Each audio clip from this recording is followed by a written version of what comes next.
अध्याय 16 नवौं ताडपत्र। मेरो सपना बेकार छ, मेरो योजना फोहोर हुन्, मेरो लक्ष्य असम्भव छ भन्ने जस्ता कुराको मैले काम नगरेसम्म कुनै मूल्य छैन। म आजै अहिलेदेखि काम सुरु गर्छु। राम्रो भन्दा राम्रो नक्साले पनि कसैलाई जमिनमा एक कदम पनि अगाडि बढाउँदैन। यस्तै प्रकारले ताडपत्रकी जस्तो अमूल्य शिक्षा भए पनि कसैलाई एक पैसा कमाउन मद्दत गर्न सक्दैन, कसैलाई प्रशंसा योग्य बनाउन सक्दैन। त्यसमाथि अमल नगरेसम्म काम छैन। कर्म नै लक्ष्य हो। यस ताडपत्रले मेरो सपना र मेरो योजना र मेरो लक्ष्यलाई जीवन्त शक्ति बनाइदिन्छ। कर्म नै त्यो आहारा र पेय पदार्थ हो जसबाट म आफ्नो सफलताको पोषण दिन्छु। म आजै र अहिलेदेखि काम सुरु गर्नेछु। म अहिलेसम्म डरको कारण काम गर्नेदेखि डराइरहेको थिएँ। अब मैले सदियौँदेखि हरेक साहसीको हृदयभित्र लुकिरहेको रहस्य थाहा पाएको छु। अब मैले डरलाई जित्न बिना सङ्कोच र अवरोध काम गरिरहनुपर्छ। यदि यस्तो गर्छु भने मेरो मनमा उठेका शङ्काहरू आफसे आफ हराएर जानेछन् भनेर मैले थाहा पाइसकेको छु। कर्ममा आतङ्ककारी बाघलाई शान्तिको परिवारमा बदल्न सक्ने शक्ति छ, बुझिसकेको छु। म आजै र अहिलेदेखि काम सुरु गर्नेछु। अबदेखि म जुनकिरीको उपदेशलाई पनि याद राख्नेछु। जुनकिरीले उडिरहेको अवस्थामा मात्र प्रकाश दिन्छ। उड्नु अर्थात् काम गर्नु। जुनकिरीले काम गरिरहेको हुन्छ, म एउटा जुनकिरी बन्नेछु। दिनको उज्यालोमा पनि मेरो प्रकाश सबैले स्पष्टसँग देख्नेछन्। अन्य व्यक्तिहरूलाई पुतली जस्तै हुन दिउँ, जसले आफ्नो सुन्दर पखेटालाई सिँगारिरहन्छ। तर म पुतली जस्तो बन्ने छैन। पुतली त आफ्नो जीवनको लागि फुलको कृपामाथि निर्भर रहन्छ। म जुनकिरी जस्तो बन्नेछु ताकि मेरो प्रकाशले संसारमा उज्यालो हुन सकोस्। म आजै र अहिलेदेखि काम सुरु गर्नेछु। म आजको कामबाट बस्ने छैन, त्यसलाई भोलि गर्छु भनेर टाल्ने छैन। भोलि कहिले पनि आउँदैन भन्ने मलाई थाहा छ। म अहिले नै काम गर्नेछु। हुनसक्छ मेरो कामबाट मलाई सुख वा सफलता नमिलोस्, तर काम गर्नु र असफल हुन जानु काम नगर्ने र छटपटाउने भन्दा धेरै असल हुन्छ। हुनसक्छ मलाई सुखको फल नमिलोस्, तर बिना कामको फल त हाँगामै मरेर जान्छ, किनभने मैले हात बढाएर त्यसलाई हासिल गर्ने कोसिस नै गरिनँ।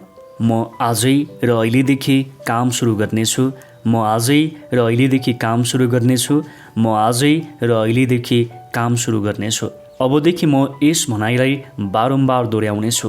हरेक घन्टा, हरेक दिन यो भनाइ मेरो बानी नबनेसम्म दोहोऱ्याइरहन्छु।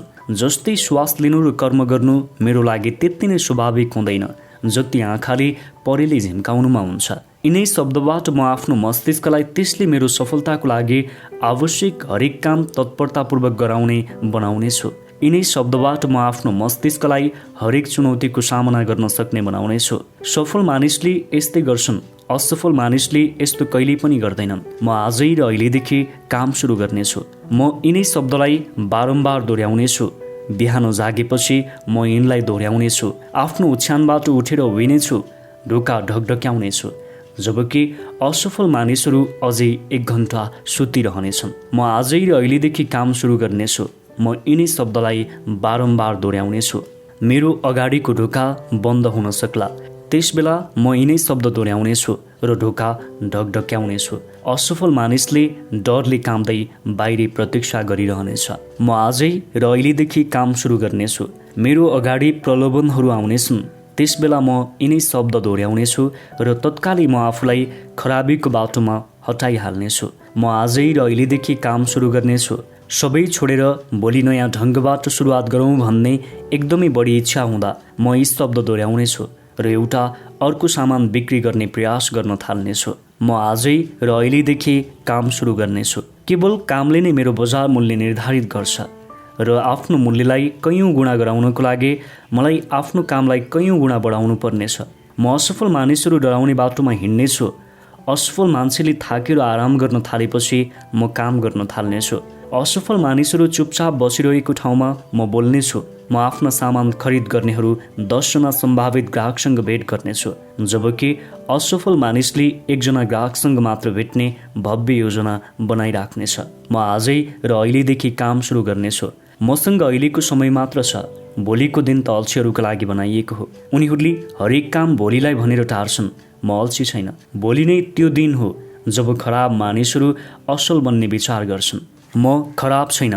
भोलि नै त्यो दिन हो जब कमजोर मानिसहरू शक्तिशाली बन्ने सपना देख्छन्। म कमजोर छैन। भोलि त्यो दिन हो जब असफल मानिसहरू सफल हुनेछन्। म असफल भएको छैन। आजै र अहिलेदेखि काम सुरु गर्नेछु। बाघलाई भोक लाग्दा खान्छ, गरुडलाई प्यास लाग्दा पानी पिउँछ। काम गर्दैनन् भने ती मरेर जान्छन्। ममा सफलताको भोग छ। ममा सुख र मनको शान्ति पाउने प्यास छ। यदि मैले काम गर्दिनँ भने असफलता, दुःख र निद्राहीन रातका कारण जीवनमा रुमलिएर मर्नेछु। म आफैलाई आज्ञा दिनेछु र म आफै आज्ञा पालन गर्नेछु। म आजै र अहिलेदेखि काम सुरु गर्नेछु। सफलताले प्रतीक्षा गर्ने छैन। यदि म ढिलो गर्छु भने सफलताले अरू कसैसँग विवाह गर्नेछ। मबाट सधैँका लागि टाढा भएर जानेछ। यही सही समय हो, सही यही ठाउँ हो। म नै सही मानिस छु। म आजै र अहिलेदेखि काम सुरु गर्नेछु।